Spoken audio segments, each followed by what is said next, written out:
Assalamualaikum warahmatullahi wabarakatuh, teman-teman semua dimanapun anda berada. Ini khusus teman-teman yang ada di Hongkong. Jadi waktu kita tes, perhatikan cara memegang setir ya teman-teman. Jadi megang setir harus di atas begini, tidak boleh begini ya.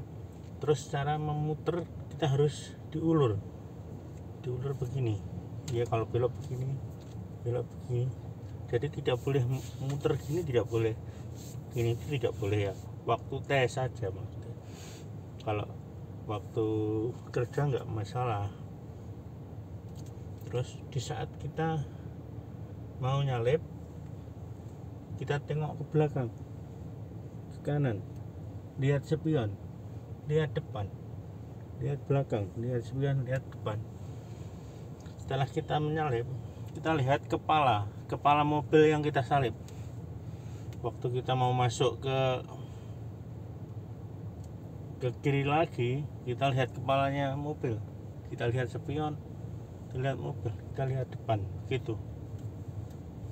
Jadi terutama pegang setir harus dipegang begini, tidak boleh begini, dan tidak boleh diputar dengan tangan satu atau ya. Jadi agar teman-teman lulus di saat tes harus begitu, harus memenuhi aturan dari instruktur ya. Jangan sampai mentang-mentang kita bisa terus seenaknya, jadi kita tidak akan lulus. Jadi ini contohnya banyak yang tidak lulus di Indonesia, padahal sudah SMP B2 umum, B1 di Indonesia punya mobil 2, 3 dan tidak lulus. Maka harap diperhatikan. Dan waktu ada simpang pertigaan kita harus berhenti, lihat mobil dari kanan sampai dari jauh sudah tidak kelihatan, baru kita boleh masuk. Tapi kalau ada mobil yang sudah kelihatan kita masuk, kita dianggap gagal, jadi tidak lulus. Pertigaan waktu akan ada giveaway itu kita harus berhenti seperti lampu merah itu. Jadi kita harus berhenti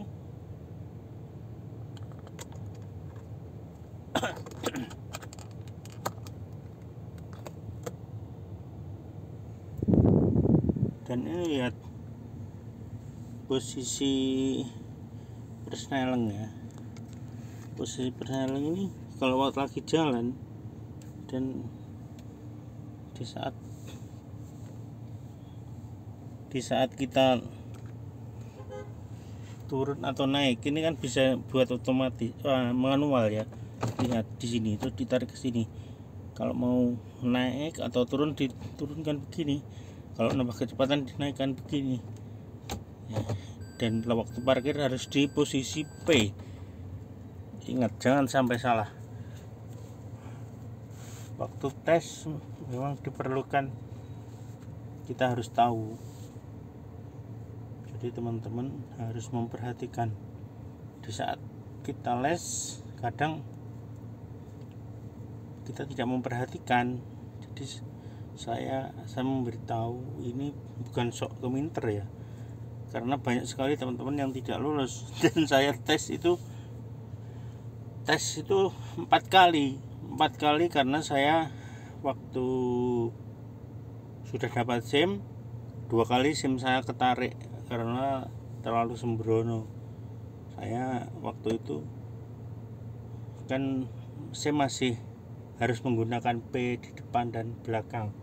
Waktu itu saya tidak menggunakan, dan kecepatan kan maksimal 70 km per jam. Kalau waktu kita punya SIM percobaan itu 1 tahun itu wajib menggunakan P di kaca belakang dan kaca depan. Kalau kita tidak memakai dan kita kena polisi, ya pelanggaran. Seperti saya dulu, saya kecepatan 100 nyalip tronton itu, terus di depan ada kamera live polisi, saya dikejar, terus SIM saya masih P itu, ya kena. Akhirnya kena sidang, terus SIM saya dicabut dan saya tidak boleh daftar setelah 6 bulan baru boleh daftar untuk mendapatkan SIM lagi. Tapi saya namanya orang kerja, saya tetap nyopir agar saya tidak di interminate, ya curi-curi, majikan tidak tahu. Karena saya berpikir kalau majikan tahu saya jelas pulang. Kalau saya bertahan, kalau aman dari polisi ya kan aman, begitu mikirnya, begitu saya. Jadi waktu itu saya tetap nyopir, dan pernah pas pakai SIM belajar itu saya kena polisi. Akhirnya saya manggil teman saya, Mas Agus, waktu itu saya suruh ngambil mobil karena saya tidak boleh nyopir. Tapi setelah sampai rumahnya Mas Agus, ya saya pegang lagi mobilnya. Kalau tidak, ya saya kan jelas di interminate sama majikan gitu. Jadi waktu itu saya cari SIM itu 3 kali tes untuk tes nyetirnya, tapi gagal 2 kali, berarti 5 kali tes. Jadi saya 5 kali tes nyetir itu, tapi untuk ngambil SIM 3 kali itu. Yang pertama langsung lulus, yang kedua 3 kali baru lulus, yang terakhir ketiga itu langsung lulus, alhamdulillah. Dan sampai sekarang sudah full class, jadi SIM saya sudah untuk 10 tahun. Dan insya Allah sudah bebas. Yang penting saya tidak minum, tidak melakukan pelanggaran berat itu. Jadi SIM saya berlaku sampai 10 tahun dan masih bisa diperpanjang lagi. Jadi teman-teman perhatikan ya, ini persneleng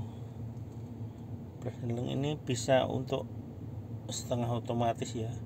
Jadi kalau kita dalam keadaan cepat itu kita bisa mengoper ke gigi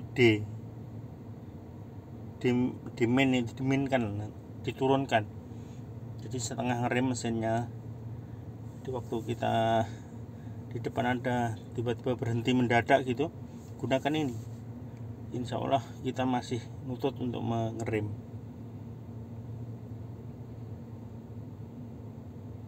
Kalau pengen cepat ya itu ya pakai itu manual, setengah manual itu ya.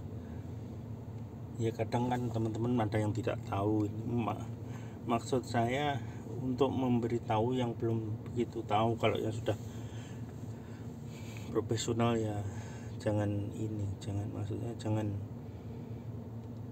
bilang kalau saya itu sok pinter atau sombong gitu ya. Karena saya dulu juga tidak tahu, taunya baru-baru ini saja. Waktu dulu majikan saya tidak boleh menggunakan itu, tapi majikan yang sekarang kan harus cepat, ya harus menggunakan itu.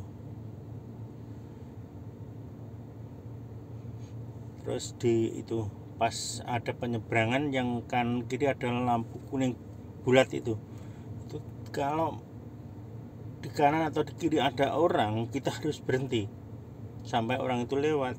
Setelah lewat kita baru masuk. Kalau kita melanggar ya itu tidak lulus juga. Dan kalau sudah punya SIM, kalau pas ada polisi, kita ya ini kena tilang. Waktu giveaway itu harus berhenti, seperti ada lampu merah gitu. Kalau kita masih jalan, ada polisi ya kena tilang.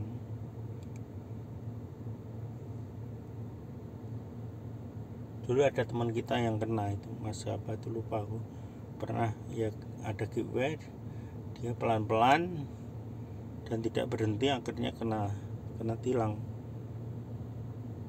Jadi teman-teman untuk berhati-hati, karena sebagian majikan tidak memberi uang untuk pelanggaran. Ya sebagian ada sih yang ngasih, tapi kan sebagian enggak. Di pelanggaran itu 450, ya sayangan 450. Kalau harus untuk bayar denda, mending buat jajan. Dan sekian saja. Wassalamualaikum warahmatullahi wabarakatuh.